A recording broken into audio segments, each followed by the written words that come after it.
everyone, and welcome to this week's segment of Dr. B's Thursday Thoughts. I am excited and happy to present this segment of Dr. B's Thursday Thoughts, self-defense for today's college student, especially with this time that we're living in. But before we get into the topic that we are going to get into tonight, just my formality that I always do before I introduce my guest for this evening. This segment is being recorded right now. It is on Facebook Live. So just so that I know I have your permission to do the recording, if you could just give me a thumbs up that it's okay with you. Good. Okay, so now we'll get into the subject of today's session. But before we do, if you could introduce yourself and tell us a little bit about what you are going to talk about tonight. Well, thank you for having me. My name is Commander Norwood-Hambrick. I am a firearms instructor on top of being a law enforcement officer. I've been a police officer, and I've also been a deputy sheriff, and hopefully I intend to be on the federal level soon. Not only do I teach firearms, but I also am involved in special ops and special operations during law enforcement procedures. So I do anything from SWAT to high-risk situations to high-risk traffic stops, and any category of those things. And also, I deal with self-defense all the time. Thank you. Thank you for sharing that with us. So a lot of people, I think they know what self-defense is. Of course, people have like a general understanding of it. But since you are the expert in this, tell us exactly what self-defense is and why knowing self-defense is important.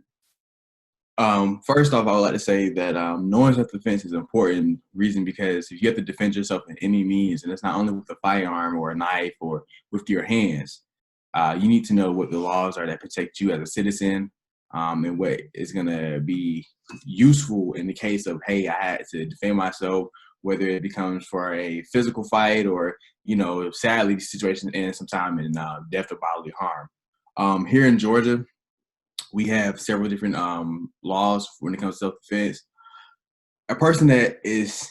Self-defense is used when a person feels justified and deemed necessary of use of force or self-defense when there's a felony that is committed during the presence of that person himself or another person, which would be like you come into a corner store and the owner's being robbed. That is self-defense because not only are you in danger, but another person is being in danger. And that's the felony, right to actually defend yourself or defend the owner with a firearm or any other means believed necessary.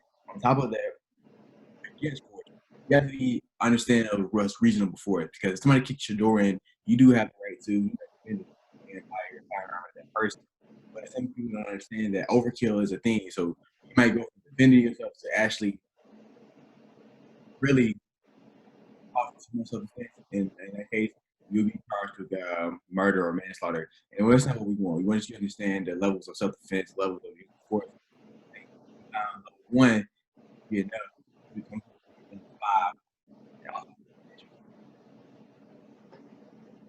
5. Okay, wow, that was a lot. So it's not just about defending yourself in a situation when it happens, but also knowing what's important. Like, hopefully you'll never get in a situation, but knowing what's important just in case a situation happens. So that brings me to my next question. So, I mean, hopefully all colleges are relatively safe places. And students living on colleges are, expected that, they're in a safe environment. But, sometimes there are like late night study sessions or a student is at the library late, coming home late from a party. And this kind of goes into what you were just saying, like, what are some things that, especially like younger college students, what are some things that they should be aware of, that they should have in their mind, that they should be doing, especially these late night walks back home to their dorm rooms? Okay.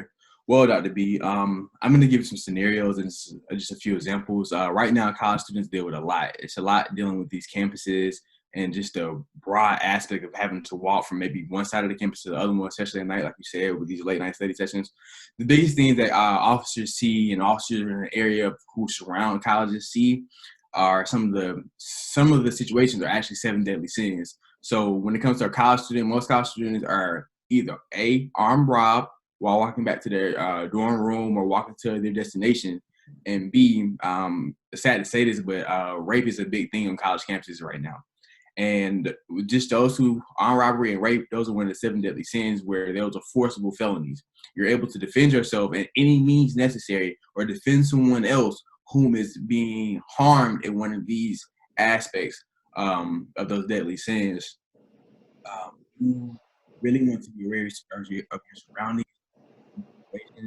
Armed robberies happen all the time. It'd be a group of guys, or it might be one person. But when a firearm is brandished or a knife is brandished, a weapon as such can cause death or bodily harm, which makes it an aggravated felony.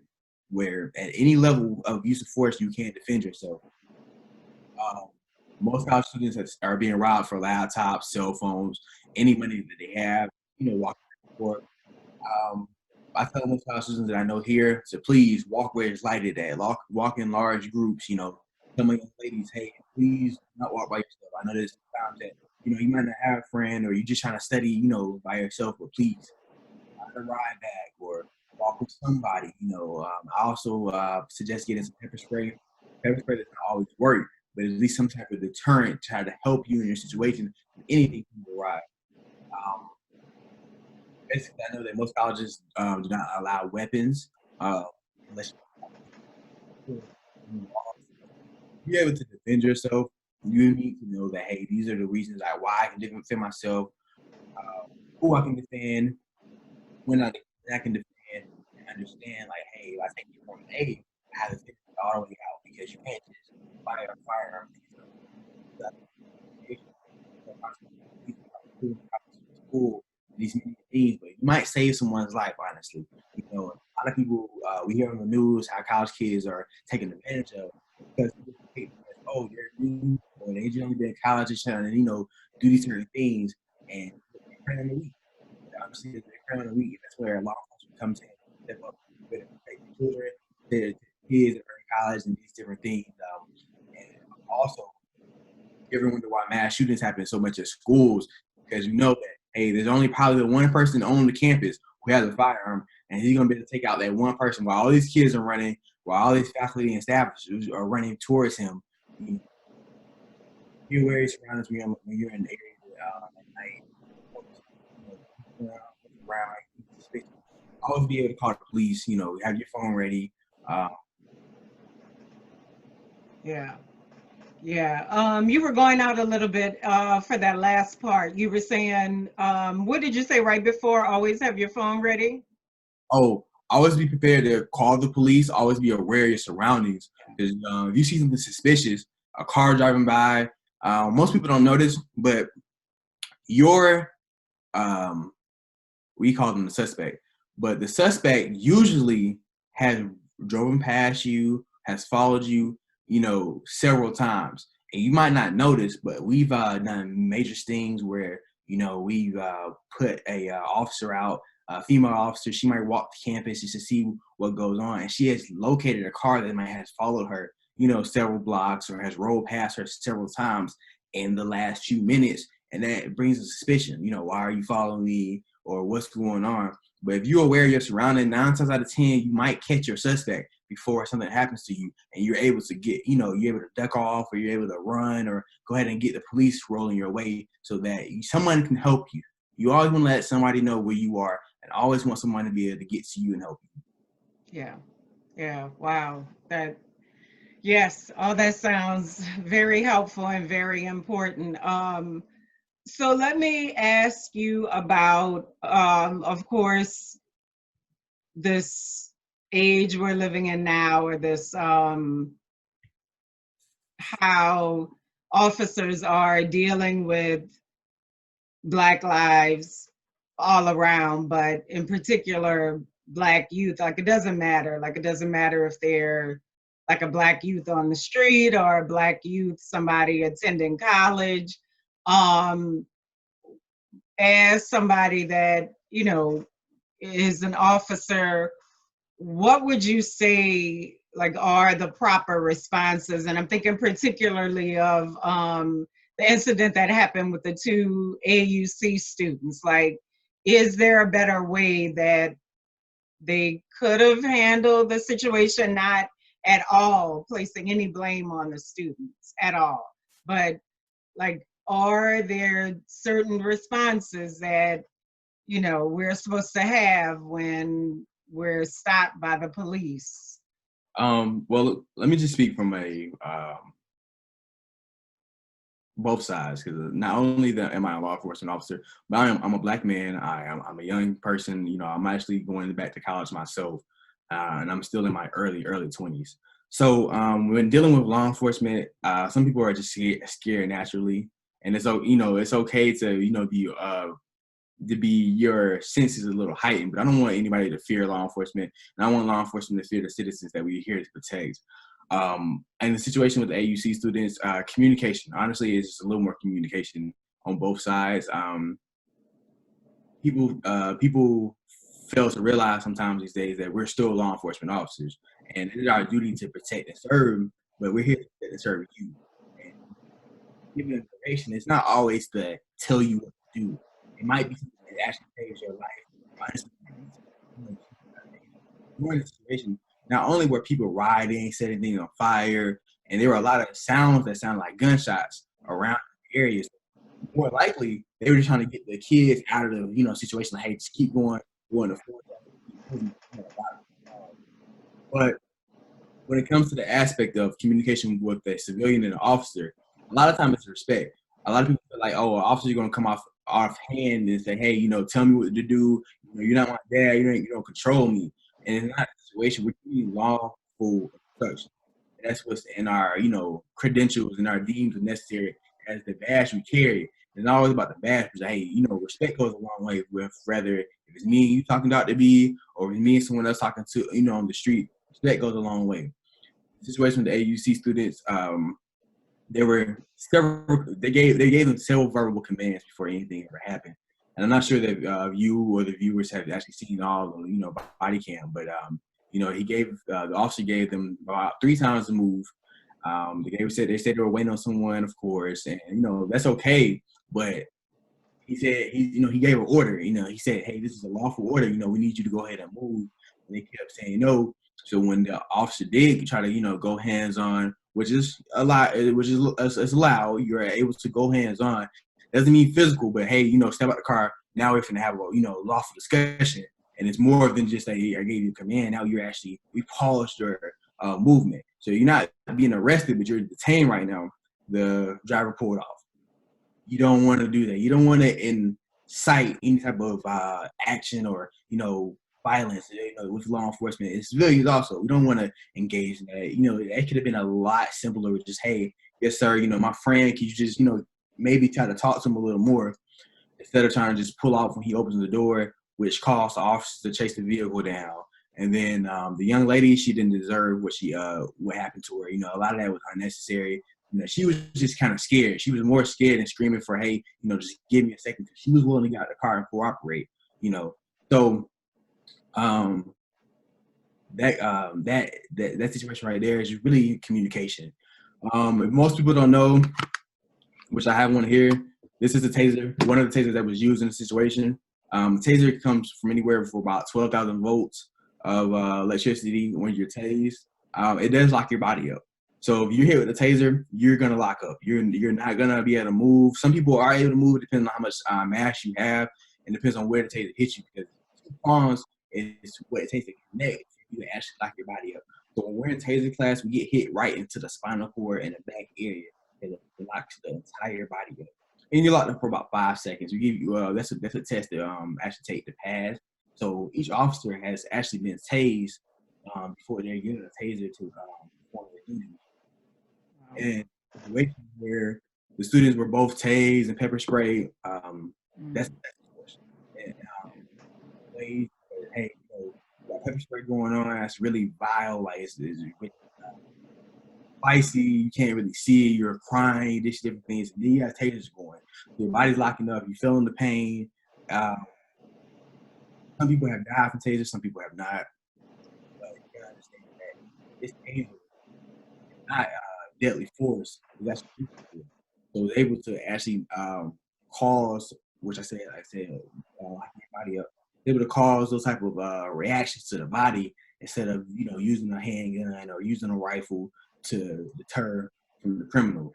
So in saying so, some people carry tasers just to have to protect themselves. Law enforcement carry tasers to actually try to de-escalate situations where hey, a handgun is not necessary, but we can't keep fighting the person.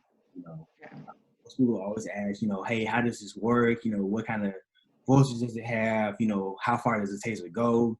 It's many things that go over the taser, but being tased, civilian or officer, your body will lock up. There's a chance that anything can happen to either side of the officer's tased or civilian tased. Things can happen. Okay. Okay. Oh, wow. Yeah. Well, thank you for that.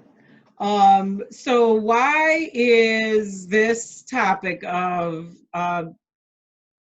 people in general, but college students in particular, like why is this topic so important to you? Like a topic that, you wanted to bring to the forefront? Well, I would say because college students, they like to voice their opinions and voice their, what they believe in. And honestly, if we all understood the use of force policy for, just the state that you live in, because me being in Georgia and someone else being in, Florida or California or Louisiana, there are two different types of policy that you have to, that you have to abide by when it comes to use of force. College students should understand they're protecting themselves during these times where they're away from their parents, away from their families. It might only be them. You understand that you want to make it back home to your family. Everyone wants to go home at the end of the day. You don't want to hear that you've been robbed. You don't want to be able to call your parents like, hey, someone's been following me for like, 2 blocks, and you're going to this.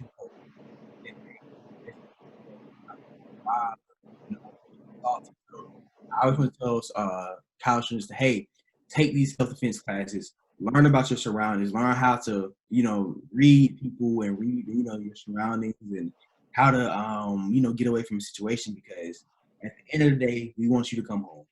That's the main goal. When these officers who are stationed at these colleges or around these colleges, they respond to these calls. It's not easy coming to a call where a child is missing or a child has been sexually harassed or anything that's going on. It's very hard to even call parents to tell them. Most people don't actually know, but even 18-year-olds, 19-year-olds, they don't actually call their parents when these things happen unless they just make it comfortable. Most law enforcement have to reach out to the parents first and state, hey, your daughter or your son is being, armed robbed at the college or near the school, or has been sexually assaulted on the campus and was found. And, I actually specialize in death notification. So when it comes to each death that happens, I'm actually one of the people that send to the family's house, or that I give a phone call that hey, this person did not make it, or this happened to this person, and we're sorry to you, there's peace now, and nobody wants to receive that call. So I definitely want college students to be honestly aware, know how to protect themselves.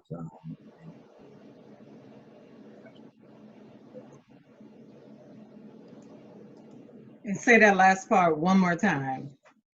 And just to graduate and go do better things in life, because it's a lot more out here than beyond those college gates. Okay. Yeah. Thank you. Thank you. Okay. So now I was wondering if you have for us a few tips that you could demonstrate. So I know you said like a college student should carry pepper spray. But like what could they be doing physically? Can you show us some things? Yes, ma'am. Let's go into my other area. And I have Okay. laid out. I have a few weapons laid out. I have a few, and I can just give some verbal tips. Everybody likes to see, the police officers, guns. When me being on special ops, I have rifles, I have handguns, I have different little toys. So we'll go and check those out really fast. Okay.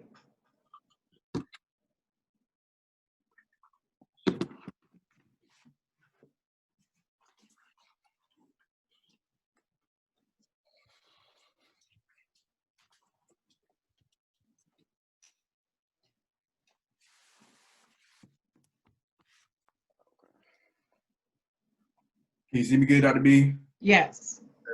So here right now, I have my light duty belt on. I have magazines. These are for my handgun. I carry a Glock 19 or a Glock 17 when I'm on duty. Also have a rifle mag back here. Most people understand that even in active shooter situations,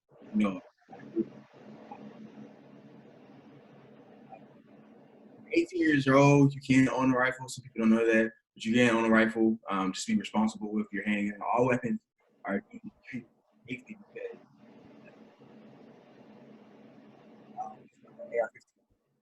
what it looks like. And I'll actually get a good look.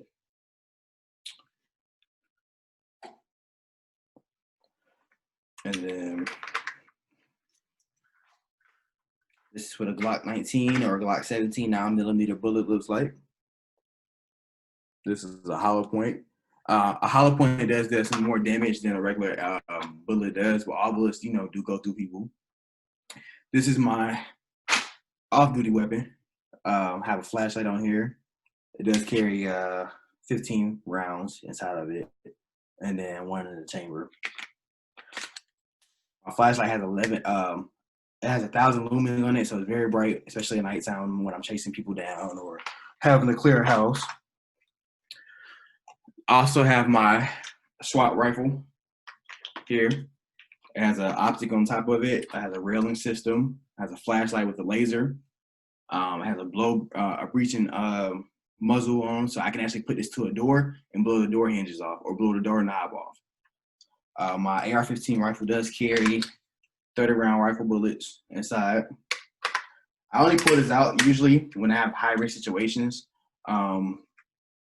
Just if I was responding to a college and they had an active shooter, I would definitely pull that out. I'm going to do search warrants, we pull that out. Honestly, it really just depends on what's the need for it. Like I said, those levels of force, that's how you kind of have to gauge, why do we have this out? Now, in my policy, I can pull a rifle out anytime that I feel deemed necessary. But people should understand that, like I said, it's a level of force that you always want to go to. So whether it's me pulling the taser out on a person, this is more like a level 2. A level 2 of use of force. My hands are always level 1. So hand movements. If you get into any type of karate or self-defense, hands on, you definitely want to, learn some arm locks, some hands behind the back, different things, some knee strikes. Those are always good to defend yourself. Because somebody comes and grab you, a knee strike or a kick is actually a good way to defend yourself because you're able to make space. Always want to make space with the person. Be able to, get away because if anything, you can knee strike somebody and take off running. You have a really good chance of, getting away or get into some area where somebody else can see you in advance of, just being in a dark alley or somewhere like that. Also, students, I would definitely say if you are in a situation where you're being attacked, run towards the nearest road. Flash your hands, start immediately screaming. Make noise, make somebody aware. If you're in a building, pull a fire alarm. Somebody's gonna hear, somebody's gonna come. You got a fire alarm. If you're in a parking garage, ladies, gentlemen, be aware of your surroundings because one, you can always hit the alarm in your car. Someone's gonna hear your alarm going off. Somebody's gonna hear you screaming. Always make noise because someone's gonna come and try to get to your vehicle, try to get outside, down a stairwell, but continue to fight. Stay in the fight. Keep moving. Do not panic. It takes a lot to not panic in situations because some people feel like, oh, man, I'm not sure what's going on. I'm not sure what's going to happen. Fear is going to eat all the adrenaline up. So you're going to just be like, all right, I'm going to stop. No, continue to fight. Someone's going to hear you. Someone's going to be able to call the police or you'll be able to call the police. let me see. Most students have Apple Watches. A lot of people have Apple Watches, iPhone. Use those things. Use the Apple Watch. If you hold not the turning knob, if you hold the power button, it'll go to where it says SOS. Slide SOS over. It'll automatically connect you with the police department. So if you hold it, it'll light up and it'll have 3 settings. Click SOS and slide it over. Whereas you're running trying to get away, law enforcement is able to A, speak with you and talk to you and find out what's going on. B, your Apple device is sending not only you, but if you add your parents or your friends who are in college with you, you add them to those contact lists, it will contact them and give them your exact location. And it's allowing them to find you or let somebody know, hey, law enforcement is on the way, because you'll be on the phone with them as you're running or as you're fighting. You might be fighting with the person and you're just trying to, get yourself away, but at least someone can hear what's going on with you. Also, your iPhone, if you hold your power button too, you'll be able to click on the top and it says SOS. Slide it over. Get on the phone with law enforcement. Continue to run. Let someone they know, hey, this is what's going on with me. This is where I am. Also, even though you're at the fear of, hey, something might happen to me, try to get as much detail as you can of the person. What they wore, did they have any tattoos? I know it's hard to kind of focus on that. We're trying to, defend your life, but at the same time, to be able to help us help you out so that you want to, look up your back forever. Hey, he had this color shoes on. He had these color pants on. I want to say I do commend most schools for having up-to-date security systems, which is really well because be able to view situations and able to get the person, in which most suspects who target college students actually live somewhere around the campus. If you ever hear that kidnappings happen, you know that most kidnappings that happen in neighborhoods, the child is usually no more than 3 to 6 houses down. And I'm not just talking about little kids, I'm talking about, teenagers who have been snatched up and things. They're usually no more than 3 to 6 houses down. And that's usual. Sometimes they are driven to, other states or other parts of, where you live. But most times you have a better chance of surviving if you're able to make noise, get away, let somebody know where you are. Key points, places to work, look for it. Look for a road that have, busy roads where people are coming, try to stop somebody. If you're in the middle of campus, most campuses have the blue boxes that have the, blue police light. Try to get to that. Hit the box. Because once you hit it, no matter what, a police officer has to come out and respond. So you're in the area as they're driving, you're going to find them or they're going to see you. Scream, make noises. Also, like I said, with the Apple Watch, they're tracking you. So once you hit the SOS, they have your location. I was actually at work one time and my phone got stuck in the SOS mode. It not only alerted my mother and some other people, but it called my dispatch. It was like, hey, this person has the SOS going off. We're not able to reach them. Well, not only when they ran my name to find out I was a police officer, well, that causes another type of distress because you have an officer who's not responding to his cell phone, but it's going off on SOS. So they started raising me over the radio. And, that just shows how good it works. Because actually, I was in the back parking lot of the police department. It was like, hey, it shows that he's at the police department. Well, you still have officers who came out and responded. They were inside of the building. It was like, wait a minute, his phone's not working. We're going outside. So you always want to know that somebody's coming to help you or rescue you. Okay, wow, that is a lot of good information. So the SOS feature, is that something that's automatic or something you have to set up? It comes automatic for you to have. So let's say, Dr. B, let's say that I wanted to add you to it. You have a setting on there where it says SOS, and you can go in and add people that you want to have your location once the SOS is activated. So not only will it call 911, but it will also send you my location, or it'll send, my mom my location. You add the different people that you want on there. So once you activate SOS, it will go into the point of first, it will call 911. They always want to notify law enforcement so somebody can really come and help you.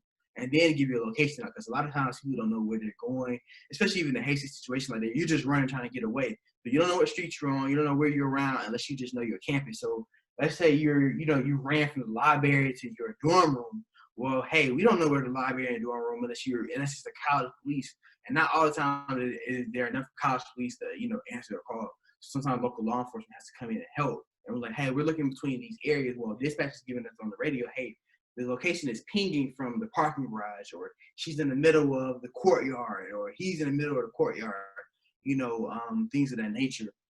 And also wanted to say this really fast. I know that a lot of college students feel like sometimes they can fight back. Laptops are replaceable, cell phones are replaceable. Give it to them. Give it to them, okay? Your life is not worth some materialistic thing.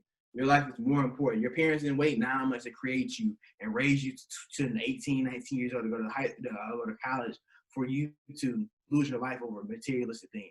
Give it to them, okay? We can find it, you know, all these tracking devices and all these things. We'll investigate, we'll push forward and find the person who has caused you this pain, not only and caused you suffering. Okay, so but just give them the items that they're asking for. Don't lose your life over anything materialistic. Yeah, that was excellent advice. Thank you for that. Well, we are at the end of our time. Aside from that, do you have any other final thoughts on this topic? I will honestly say it's been a good segment. I'm thankful for that you brought me in today. I would definitely say for the kids, just continue to be aware, continue to understand your rights and love, or just what's going on. You know, if you like, interested in self-defense or interested in things that you want to do it. You know, go find your karate class. Go find you something else to actually advance your skills. You want to go shooting at the gun range. Go learn about a weapon, okay? Yes, well, you have given a lot of excellent advice. I mean, more than just self-defense, but self-defense of the mind, self-defense just in preparedness, preparation. So thank you so much. Yes, this was an excellent segment. So I hope like the college students that will view this segment will take your words at heart. For those that are going back in the fall, and hopefully when everybody goes back in the spring, that they'll really take your words to heart and that everybody will be safe going back to school this school year. Thank you so much for joining us. No problem,